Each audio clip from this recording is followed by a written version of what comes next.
The reason I love HCC is because HCC is very inclusive. One time, I do remember, I had an experience where one of my professors had posted a video online as part of the homework assignment, and there was no closed captioning.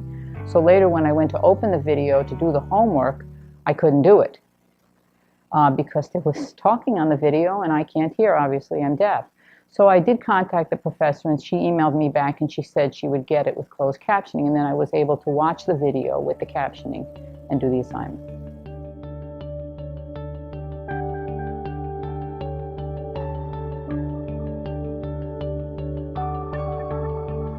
Well, I think about the learner in the classroom. They're here for a reason because they want to learn, and if I have content that they can't access, then I've eliminated them from the learning process. I think about things like what I put up on Moodle. Can a screen reader read them? I'm thinking about, can a student access the material in multiple ways, right? So if it's a video, is it captioned? If it's not captioned, is there a transcript?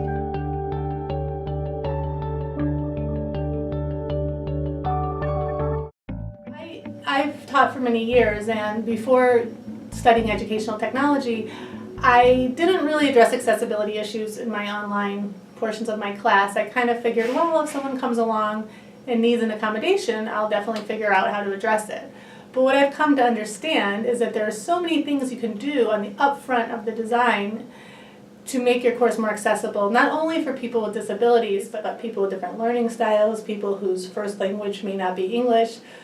So I believe my role is to research and understand as much as I can about developing online accessible content and activities, and to share that knowledge with faculty during the design process.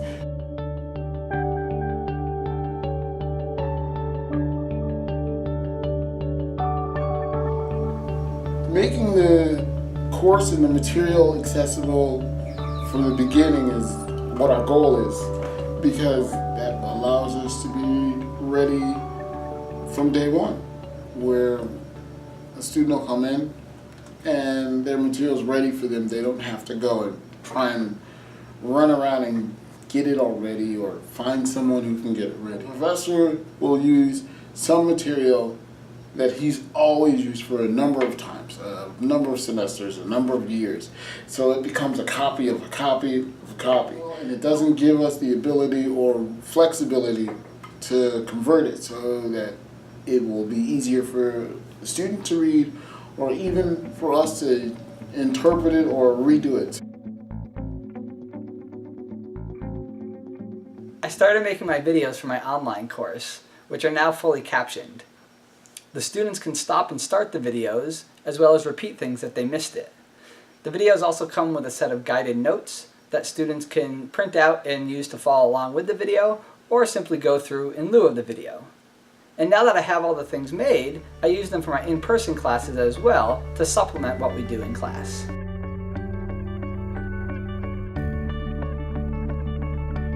Which is access technology for someone who's blind. Okay, so this is the Assistive Technology Center. We have a variety of different softwares on campus. I use JAWS for Windows. It's a screen reading technology for the blind, and it's been very useful for me. That's it talking right now.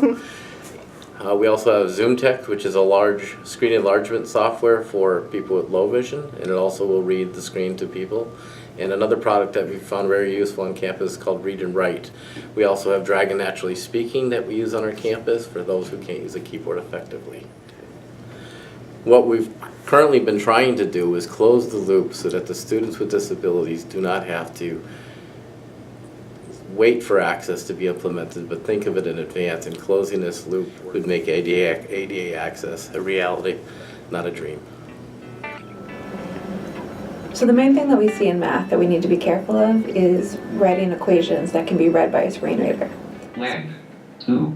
Evaluate graphic 1.59 inches wide by 0.5 centimeters. All pictures. This is a Word document where I used Equation Editor in Word to write my math equation. And when you look at it, not using a screen reader, it looks really nice. But now look what happens if I use the screen reader to read the equation. Solve graphic 1.31 inches wide by 0.38 Graphic 1 inch inches wide by correct. something. Blank. Blank. It's useless. Blank.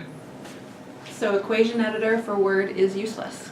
So what we're looking at right now is a program called LaTeX, where I use computer code to write formulas for math, and then it comes out as a PDF. And it actually seems like the PDF works pretty nicely with the screen reader if we use LaTeX. I'm a business administration mass transfer student. I'm actually legally blind, and my main accommodations consist of a note taker for my classes because I can't really see anything that's put on boards or screens.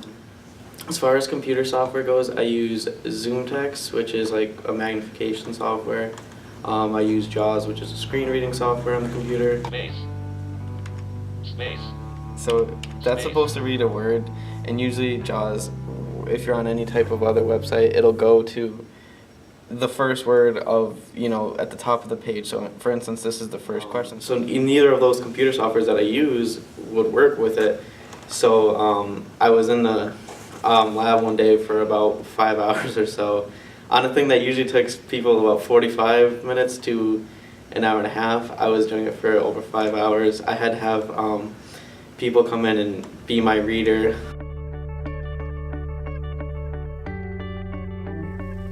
I'm also very comfortable learning things via the internet here at HCC.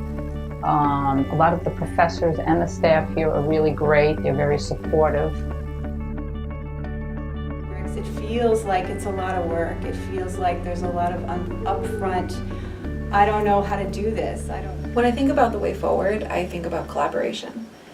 I know my material as a math teacher, but there are all these other people out there who want to help me to understand the issues of accessibility. Median accommodation may not always be easy or simple, but we're very committed here in online programs to support faculty in making the needed adjustments and pulling in people from the library and OSDVS to work together as a team to ensure that our courses are as accessible as possible to our students.